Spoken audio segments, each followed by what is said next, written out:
Right in with breaking news with Pierre Maguire. I am Dan. Craig Berube out as head coach of the Toronto Maple Leafs. In my opinion, the least surprising thing, because I saw this coming way down the tracks once the Leafs hired John Chayka.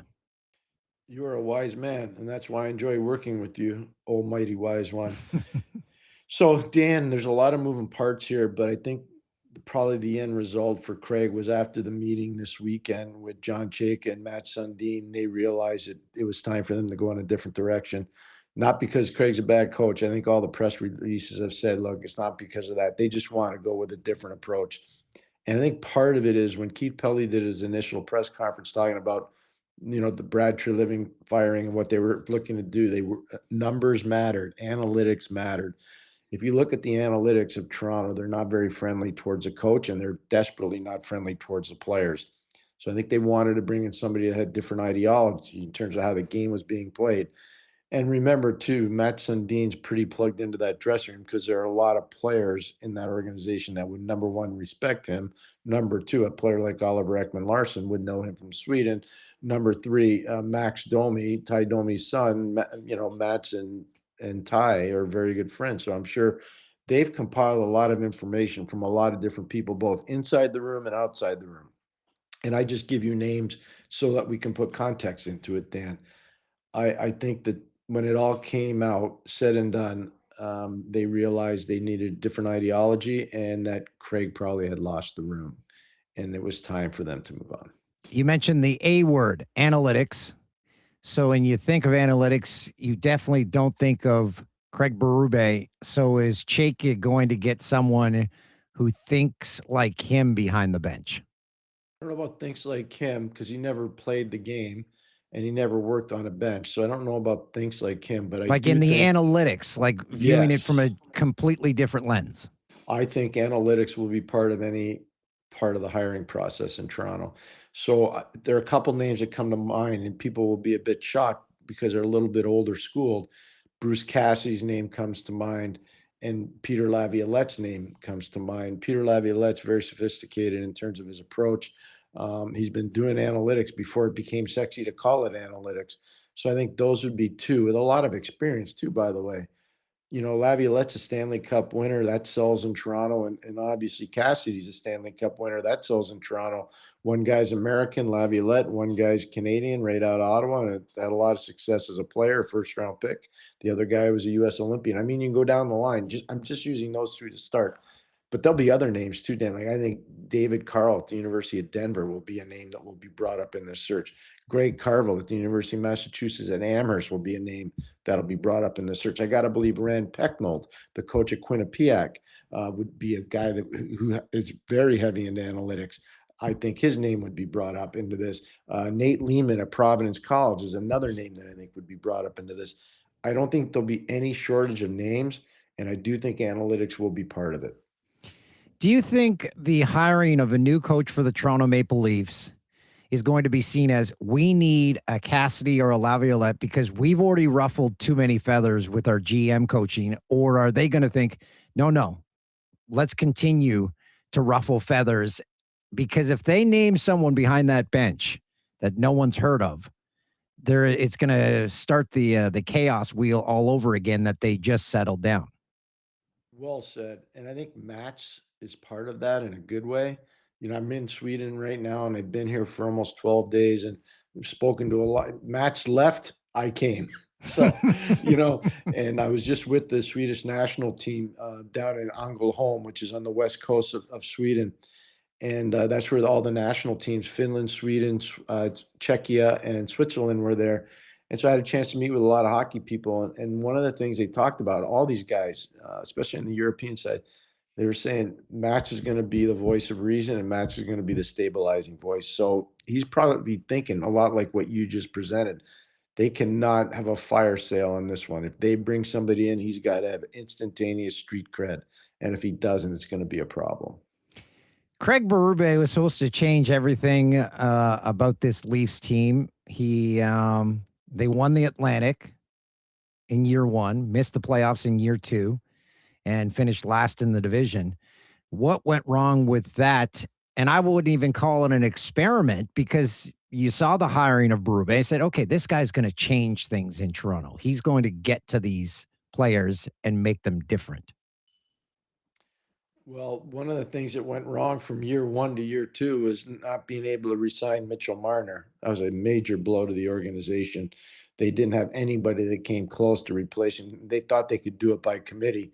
You lose 105 points from one player, and Mateus Michelli can't do that. Max Domi can't do that. Willie Nylander had a down year, a lot of it because of injury. Austin had a down year. Matthew Nyes had a terrible down year. So there were issues. There were issues internally, but I think a lot of those issues came from the loss of Mitchell Marner just because of what the power play meant to them. With Mitchell running it, they were a 5 forward power play. They didn't have a legitimate quarterback on the back end. So I know I've talked to you and Kyle about this before on this show. The Leafs became too easy a team to forecheck in year two of Berube's tenure as a coach in Toronto. And the reason why is because they didn't have any elite puck movers on the back end. And it was an organizational flaw and has been for a while. And whomever goes in there, one of the first things he has to say is in the interview, you got to get me some mobility and some puck movement on the back end. Because if you don't, we're going to go through the very same thing again this year. And so I think that's something that they need to listen to as a management team, both Matt Sundin and obviously John Chayka. With Bruce Cassidy, if that is the man they want for the position, they're probably going to find pictures of him in Leafs jerseys because he's from Ontario. But are they going to run into a stumbling block? Are they even going to be allowed to talk to him because he was fired by the Knights and they control that process, correct? They do. I can't imagine they would hold him back from a Eastern Conference team that's not in their division. So I'd be very shocked by that. That whole thing is another question. I can tell you right now, people in Edmonton that are at the management level or the ownership level, whomever was involved in breaking that story and leaking it, they should be relieved of their duties. That is an awful standard that they've just created internally. And you can't have that. If you don't want Chris Knobloch to be your coach, just tell him. He's a big boy. He gets it. He knows what he signed up for. For them to have done what they did as an organization is absolutely rude, and it's putrid, to be totally fair. So I would be surprised if Commissioner Bettman would allow the Vegas Golden Knights to withhold services on Bruce Cassidy, especially in Toronto. We just don't need any more him sleeping in Leafs bed sheets. Tavares is never going to live that down. Johnny T will not, but you know what the best part is? I'm going to see him in about a week. I'm looking forward to seeing him in Zurich. And there's another guy, Sidney Crosby, that's coming through. Canada's going to have a heck of a team at the World Championships, just to put a positive spin on this show. Give us the latest. I'm not up to speed on the Knobloch stuff in Edmonton. Well, they leaked that they had asked for permission to talk to Cassidy, and the Vegas Golden Knights said, no, we're not letting you do that. Well, that should have been an internal situation. It never should have been leaked out of Edmonton, but it was. And so that came from obviously somebody either close to the ownership group or an upper management. But it was wrong and it never should have happened. And it's created a lot of bad vibes around the National Hockey League. I can tell you that. Here's a wild scenario. Say Knobloch is available for the Leafs and he's McDavid's guy. What if they both end up in Toronto? I'm just as a strictly hypothetical, but in a crazy world, you're like, okay, that might work. Yeah, it could work for sure. I just don't see that happening. But yes, that's an interesting scenario that you present though, Dan. I would think they're probably going to do it more in a regulatory kind of a way. So where you're looking at this guy won the Stanley Cup, this guy competed for a Stanley Cup, this guy's been involved in the Olympics. I think they're going to look at coaches like that. This guy won multiple World Juniors and talking about David Carl. So there's a lot of different ways they can go with this, but I think they're going to get a proven commodity that has had amazing success at every level they've been. And if you look at Laviolette and you look at Cassidy, those are two guys that have had a lot of success. You look at David Carl, who's had huge success, and you look at Greg Carvel, he's had major success. But I want to go back to your original premise. right from the top. They can't have a problem in the hiring process this time. It's got to be somebody that everybody's going to be, wow, we just made a home run choice to be the head coach. But Chaka is giving his 2 cents on why this outlier would be a tremendous choice. But that's, as you said, that's why they're bringing in Sundin to say, no, we can't do that right now. It's a check and balance. That's why I'm really bullish on the Sundin hire. I know a lot of people are questioning because he doesn't have any experience at all, and he hasn't been in the National Hockey League in a long time. But he's a check and a balance, and he knows the right way to do it. And one of the cool parts about Matt's, he played in a situation in Quebec City that had a lot of good players, but they weren't ready to win, and they kind of had some front office frolicking going on in terms of bad decisions and ownership manipulating things, so it didn't work out very well there. But in Toronto, he was with Pat Quinn for a long time. Pat Quinn was beyond reproach. He was phenomenal in terms of creating standards. And was he hard? Yeah, he was hard, but he created amazing standards. And I think that's where Matt's is the perfect check and balance for John Chayka. I really do. Pierre, you've been in the room on the hiring process for head coaches. Yep. Is Austin Matthews called at any point as he brought into the room with he say, hey, we've got these 3 guys, your thoughts? Everybody's different. Sometimes you do talk to the star player. Other times you leave him out of it. I think in this case, they've probably already spoken to him, whether it's, I don't think face to face, but probably on the phone. But I don't think he played a role in the demise of Craig Berube. I think it was just a fact-finding mission. They just said, you know what, we're just going to go in a different direction.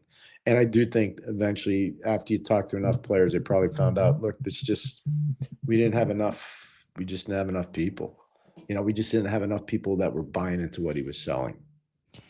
Does Craig Berube instantly get his name on the top of the available coaches? Is he going to be sought after what happened in Toronto, or is he going to have to lay low for a bit?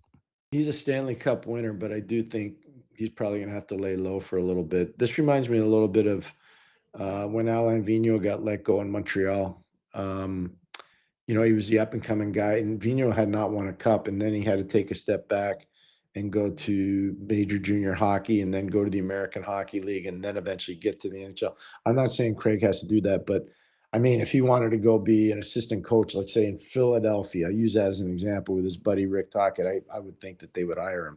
To get a head job, there are not that many out there. LA's out there right now. I think Edmonton's out there right now. But outside of that, I don't think there are any other openings. So I think he probably has to take a step back. Whoever the Leafs do hire as their next head coach, the one thing will enter their brains that has entered the brains of the last 30 head coaches of the Toronto Maple Leafs. I can be the guy. I can be the guy that finally brings the guy. Because everyone thinks they can fix something. That is what we want to do as humans. I can fix that.